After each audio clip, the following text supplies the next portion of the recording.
Shiny Pokemon are not super rare on our server. We have a massive breeding bunker that we use for Masuda method breeding any Pokemon we want, and even though our shiny odds are the same as most mainline Pokemon games, common Pokemon like Weedle and Patrat spawn shiny pretty regularly. The only Pokemon that can be pretty hard to shiny hunt on our server are legendaries and rare or ultra rare Pokemon that can't be bred for. So I'm going to set out on a mission to figure out how to make this more feasible, and with the Pokesnack mechanics added in Cobblemon 1.7, I think it might even be automatable. To really make this as easy as possible, I'm going to have to automate or simplify gathering 8 different ingredients and feed them all into the new cooking pots from 1.7. So with that, let's get right into it. With a project this big, we need a solid plan. First up, we're turning our cooking pot into basically an industrial crock pot where we can just dump all the ingredients into it and let it run for a long time. Once that's set up, we can move on to automating the ingredients. And that's going to require a ton of bone meal. So a bone meal farm is high on the list. That farm will help us generate berries, which we'll use to fine tune the Pokesnacks for whatever Pokemon we're trying to hunt, along with the hardy grains, which are one of the key ingredients for Pokesnack. The other 3 key ingredients aren't really fully automatable without mods like Create, but we can still simplify how we get them. First is the honey bottles. We can automate about 90% of that process, and thanks to some of the newer harvesting mechanics you can use on Pokemon in 1.7, we can actually work around that last 10%. With sand, coal, and glass automated for bottles, honey production becomes almost completely hands-off. And that setup also helps us with the next ingredient, Moo Moo Milk. And then finally, that last key ingredient for Pokesnacks is Vivichoke. And as of right now, there's no clean way for us to automate that without something like Create, so we'll stick with just large-scale farming for that.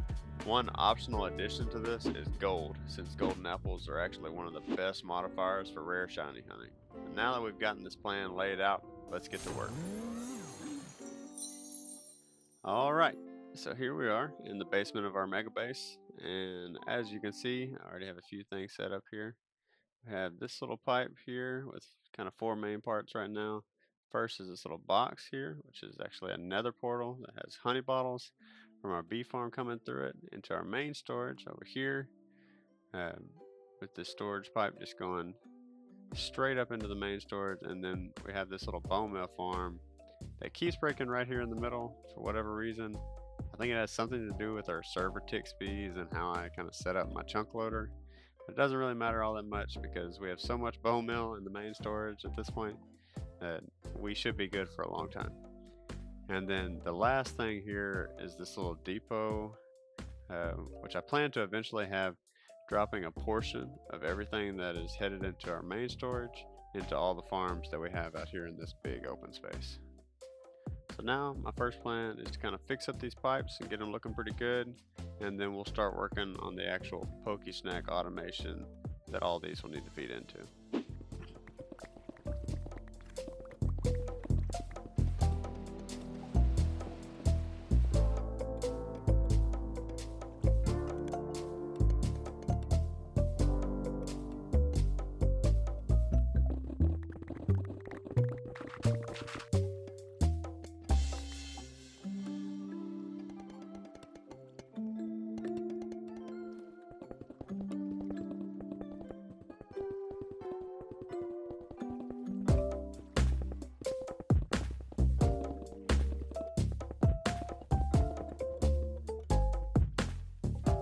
Alrighty, so we got all of the pipes cleaned up, got this little back wall started here, and what we're going to do now is we're going to go ahead and get started working on the cooking pot setup, and it's actually really simple, so let's go ahead and get started on that. Okay, so we're just going to place a couple of barrels here on this little start of a foundation, and then we're going to place our campfire pots just like so. And we can place them on this side, but if we go ahead and we turn them around to the other side, we can make it to where when they spit out bottles after making Pokesnacks, they spit it into the redstone instead of out to the player. If you've ever messed with these, it can be kind of annoying to have bottles just spat at you while you're sitting here messing with this. And then we'll just go ahead and put some hoppers just like this, just basically all feeding into those campfire pots. And then let's just go ahead and place down these barrels. We've already got some stuff in these from the previous times that I've set this up, but this is something that would probably be easier to mess with if you started with empty barrels. Just from my view, I think that makes the most sense. So let's just go ahead and finish out this little platform here. I've got a little design kind of in my head, kind of just following the pattern of what we did everywhere else down here and up in the main base. And then this is how the redstone for this is going to work. So we do a comparator here coming facing just outside of this hopper. Then we need to change around the items in the cooking pots here. So you can see it's just full of milk. I think this one's filling up with sugar. So what we need to do is basically just go ahead and make our recipe. So for Poke Snacks, we put 2 honey bottles here, and we get some Vivichoke and some Hearty Grains. And you want to just go ahead and fill this completely up. That'll be the best way to do it. That way it doesn't break super easy.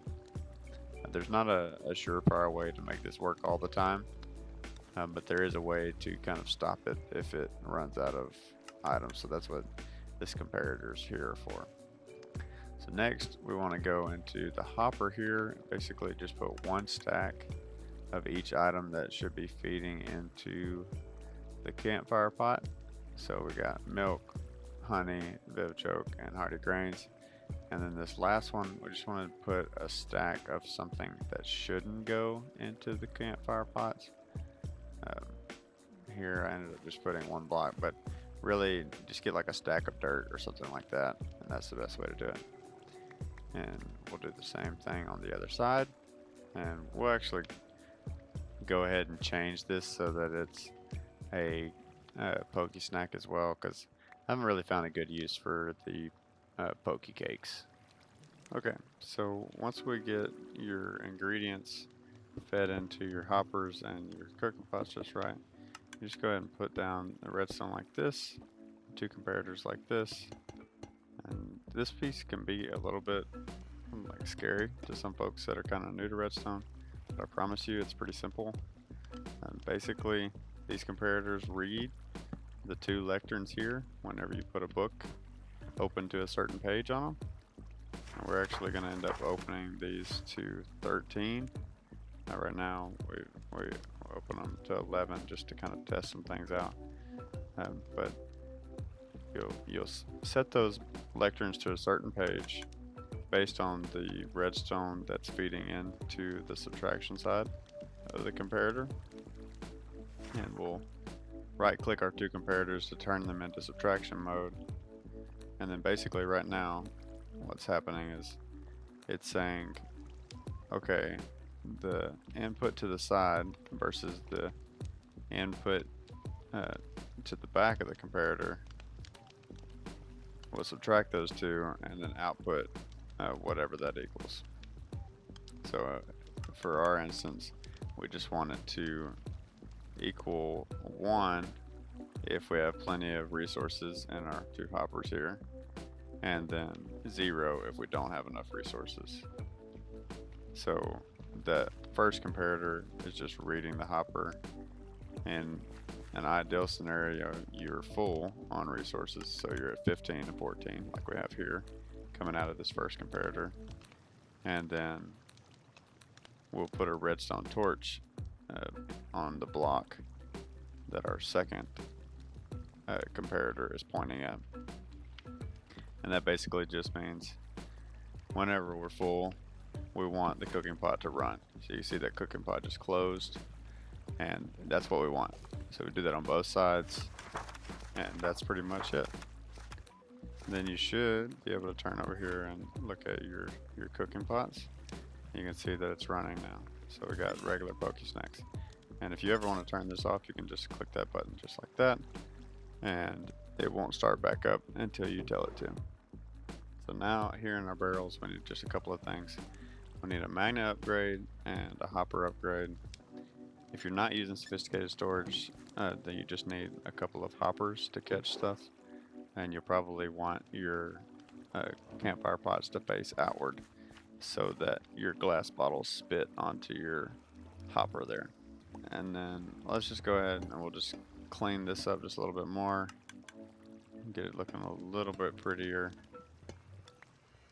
And then we'll work on the next little piece of things to automate. Okay, so we got this thing prettied up. Now we can work on our next little piece. I think we're just going to try to fit it right in this little gap right here. Okay, so I have myself a little 3x6 kind of foundation here, and kind of how it starts is we get a little sticky piston here, and then almost like a automatic dropper system, we'll just have two observers here and a comparator looking at a dispenser. And basically, if this dispenser has bone meal in it, we want these two comparators to be powered, or the piston to power, and then these two observers to look at each other so that they can power this dispenser. And then we want to come here and just place a little barrel here, and I've already got the stuff set up on this one so it's going straight into the dispenser. You don't have to worry about this throwing your bone meal away, because it only actually dispenses if there's something there to dispense on. But I have this little lever and sticky piston here so that you can turn it off so you don't have to sit there and listen to clicking. So we got that little thing set up. That is just the bone meal feeding the hardy grain farm. And then we need to actually plant the hardy grain itself. So we'll just come right here, drop the dirt, and then a couple of glass. And then we're gonna just kind of place our little barrel here that'll actually gather up our hardy grains. You can use mud block instead of dirt, and then a hopper if that's kind of the way you want to do it. But this is the way we're planning on doing it here. You might run into some issues with the sticky piston that's on the side if you decide to go the kind of route of mud and a hopper. I think to get around that, you can probably figure something out. It's not too big of an ordeal if you lose a couple of hardy grains, but just something to keep in mind there. Alright, so now let's just go ahead. We're going to fill this here, and there's several different ways you can fill this in, of course, but main thing is you want to stop your hardy grains from kind of just flying all over the place. Now I'm going to try to keep up my little pattern here and keep it matching everything else. But you'll notice this little piston here, there'll be a small gap here, and if you're running hoppers, you may run into some issues with that guy. It's not a big deal if you pull that observer out from a different spot. That's just the spot that I wanted to pull it out from. So quick and easy fix there for you. Just move the on and off switch to somewhere else. No big deal there. So let's just get this the rest of the way filled in. Make sure that I actually don't mess it up here. Should be pretty straightforward. We do need a piston to sit on top of that block, so we'll actually have to shrink down here. You can of course just break in to and then let's see, we need a regular piston. I think we've got one. Yeah, there we go.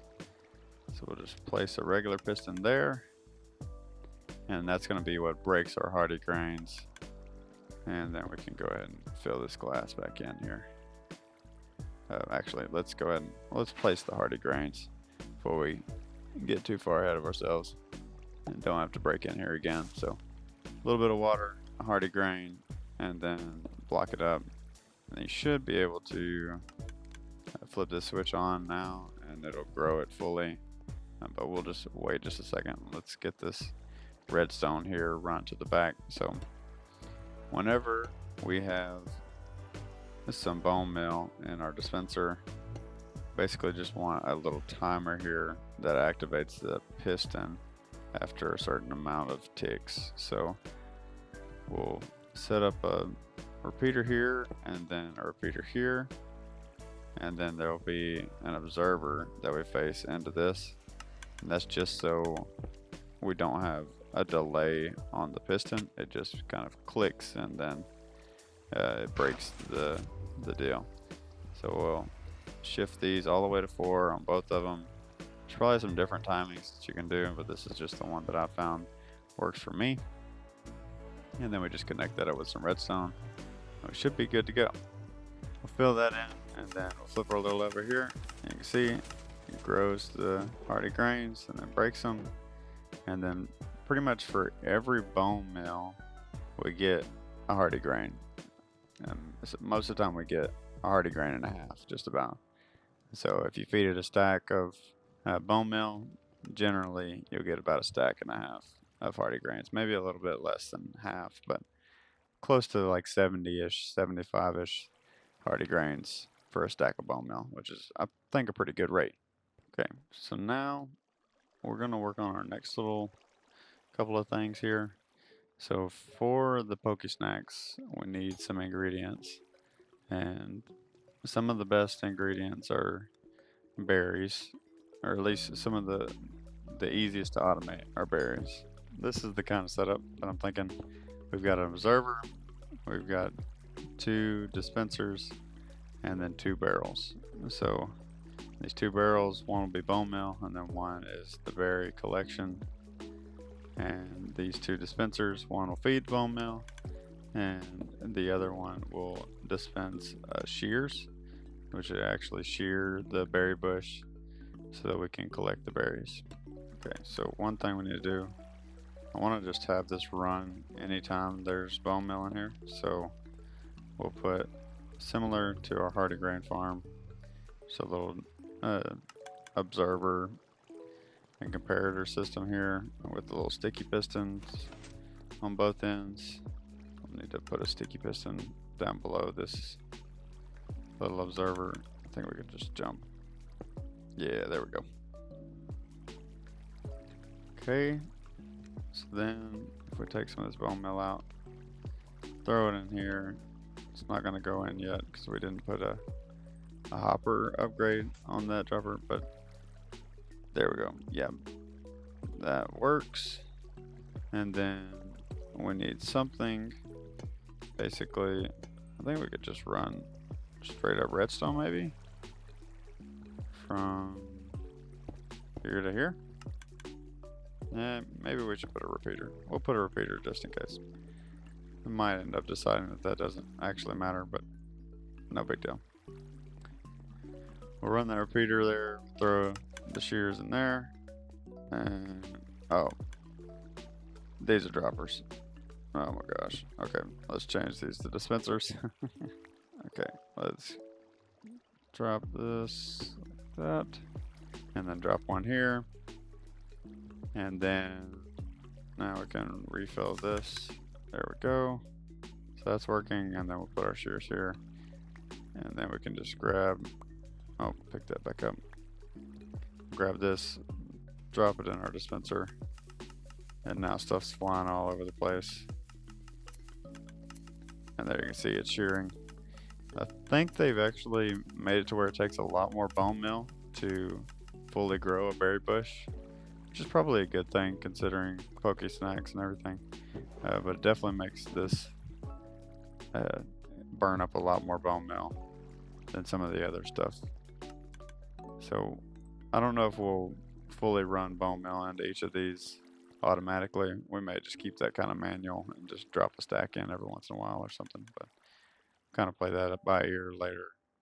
Let's go ahead and just make a few more of these. So we'll clean this one up and then make a few more with different berries, and then we'll come back.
Alright, so we got these done. And what I'm actually going to do now is show you guys a clip from before I started working on this. But it's basically me working on a platform and something pretty awesome spawned. And then after y'all watch that, I'm going to bring you back and we'll continue working on some other pieces of automation.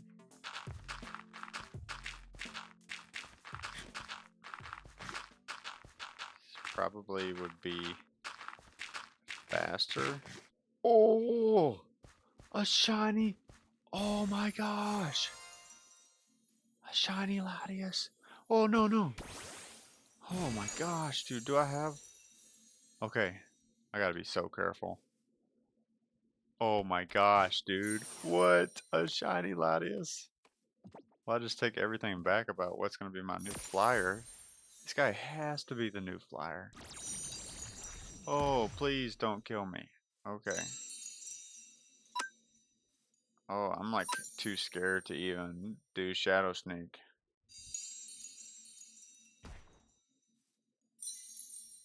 What?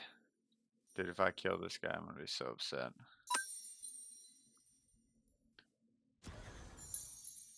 Okay, shoo. Oh my gosh, dude. I will legit use every single spark ball on this. I mean, this is just as rare, if not more rare, than Blood Moon or Saluna. Let's actually look at that. Throw this next ball. Yeah, more rare. Or I guess slightly less rare, because it's 1% versus, or 0.01% versus 0.02% when the buckets are applied. Gosh, dude, I'm really worried that this guy is gonna struggle to death.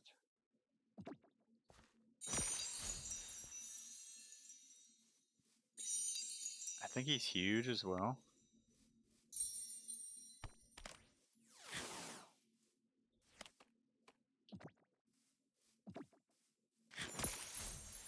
That's so crazy.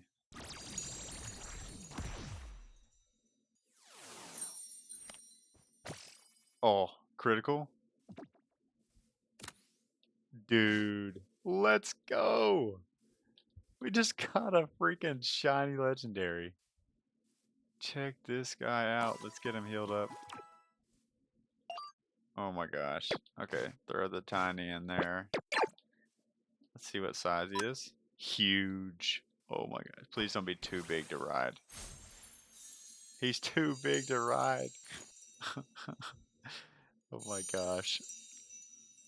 Honestly worth just as a trophy.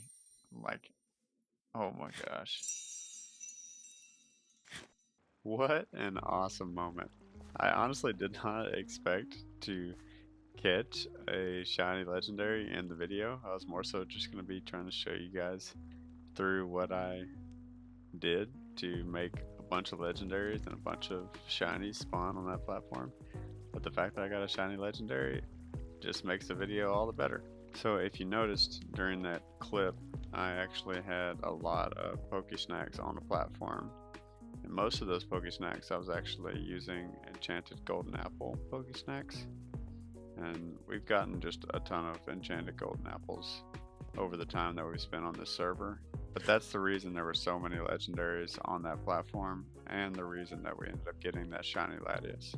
So if you were curious just to what I was using on that platform, it was actually an enchanted golden apple with Haban berries. But I had several different Pokesnacks on the platform, so you may have seen some different ones. But I'm pretty sure the one that the shiny Latias bit was 2 enchanted golden apples and a Haban berry, or 2 Haban berries and an enchanted golden apple. So yeah, just in case you guys are curious, that's what we're using. And right now, let's actually go ahead and walk you all through the rest of the automation. The main thing and last kind of piece here that we haven't really talked about is gold farm and the bee farm, and that's mainly due to the fact that there's a lot of different ways to make these, but I'll just go ahead and show you guys what I have here. Alright, so Here we are in the nether near our bee farm, and it's actually a lot simpler than what it looks like right now. Main couple of pieces are here. We've got Hippowdon, which we just use a brush to harvest Hippowdon here, Hippie the Hippowdon. And this barrel right here is actually using a magnet to pick up that sand, but you could use hoppers there and as a replacement for that. And then we have Colossal here, which you can just use a brush as well on Colossal. And he's actually dropping coal. It's feeding into all of these furnaces here via this minecart. It's just going back and forth, feeding into each of these little furnaces. And let's see if we do just a few more of these, you can actually see it kind of work here. So yeah, there you go. So this glass is going into there, and then there is a crafter right here, which is actually clogged up right now. But this crafter is basically crafting glass bottles, which are feeding into all of these hoppers, which if we go all the way down here to the end, is feeding into some dispensers. And if I can just get here, there we go.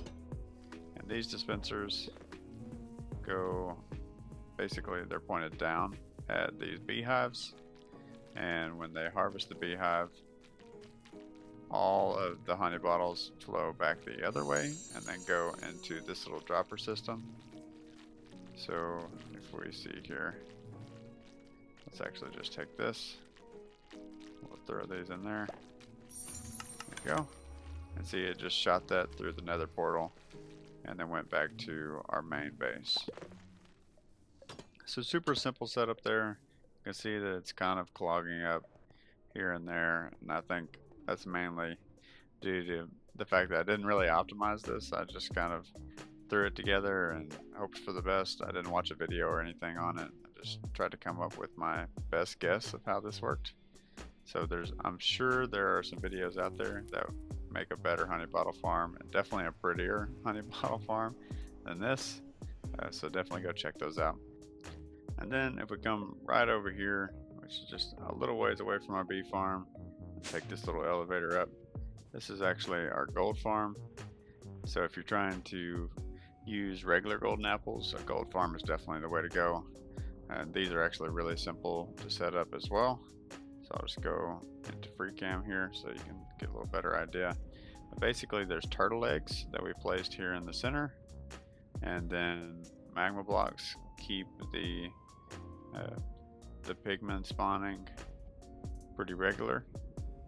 And basically what they do is they run towards the turtle eggs to try to kill them, and then they fall all the way down here to these diamonds and iron spikes, and then get collected into that backpack.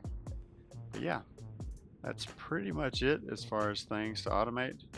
If we go over here to our mansion, and I think I have mansion platform, yeah. Go over here to our mansion platform. It's back in the overworld. So this is where I've been placing down all of these Snacks.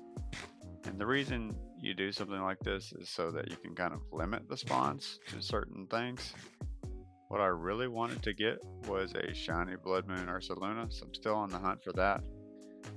But basically, I have this massive platform that I put right here above this massive mansion.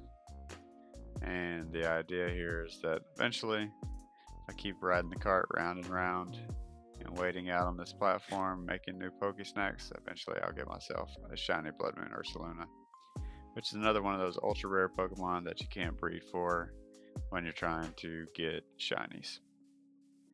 But yeah, that's pretty much all I have for this video. And if you run into any questions from anything in the video, feel free to just leave a comment. But with that, as always, don't have a good day. Have a great day. See you guys next time. Peace.